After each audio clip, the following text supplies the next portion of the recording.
Like a lot of people, I've got kind of this sickness from my father about racing and cars, and I was never a big sports person. You know, even though I'm from outside of Pittsburgh, Pennsylvania, I followed the Steelers a little bit, but racing and Ferrari was what it was all about.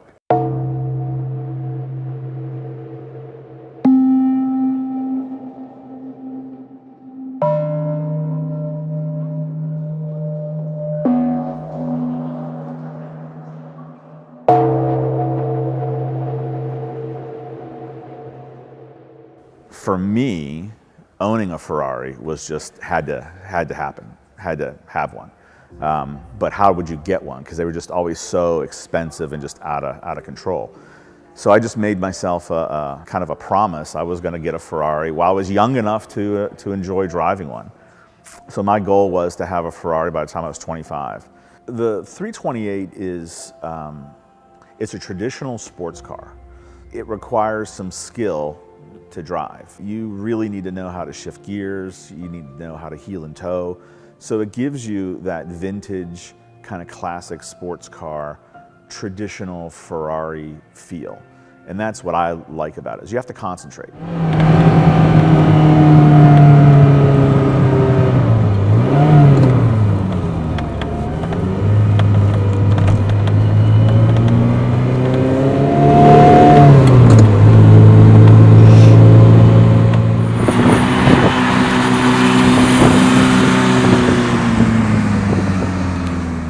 It's not the car you want to be stuck in traffic in, sadly. But it is the car that you can really enjoy on a twisty mountain road. It's probably not nowadays a racetrack car. It's not particularly fast.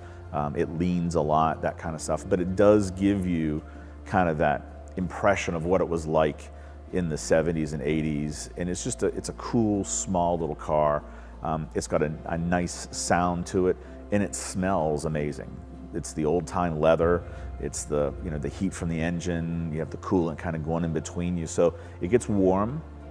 And you got the windshield right there by your temple. So it's a different feel, and it requires some respect to drive the car and to drive the car well. In the 328, the quirkiness is, can I get the shift done?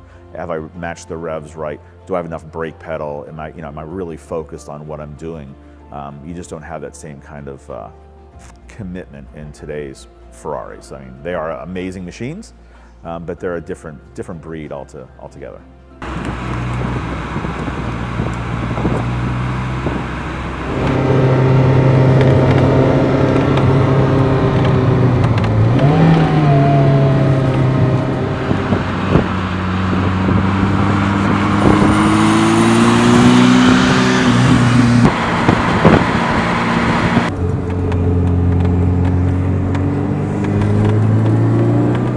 Two cars back in the early 70s that had 12-cylinder engines, actually three cars. One was a Ferrari, the other one was a Matra, and the other one was a BRM. And they had a distinctive sound.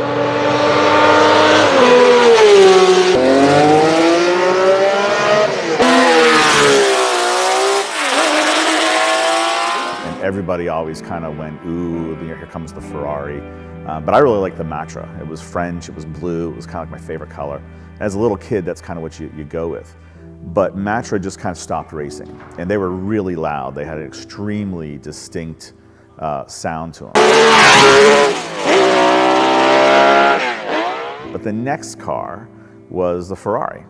And that was around 1972, 1973 that I was really starting to pay attention to what was going on. And my father kind of told me about Mr. Ferrari and how Ferrari started, and it was really interesting. And I like cars that have a person behind them, they have a personality. So fast forward to 74, 75, those are the years of Niki Lauda, and he won the championship. He was my favorite driver. I just liked everything about him. I met him when I was a little kid, signed an autograph for me, and I was really hooked. That was the whole thing. And then he got burned at the Nürburgring, driving a Ferrari, and that whole comeback story of how he and Ferrari kind of went, kind of came from nothing and back up, and eventually won the championship again in 77. So that was my team. And I always wanted to have a car while Enzo was still alive. So Today I own a 1986 Ferrari 328 GTS. It's black on tan, but I buy it to drive it. It's not a garage queen. It doesn't sit around and gather dust. So that's my journey into the Ferrari world and why I'm talking to you about the hunt for speed today.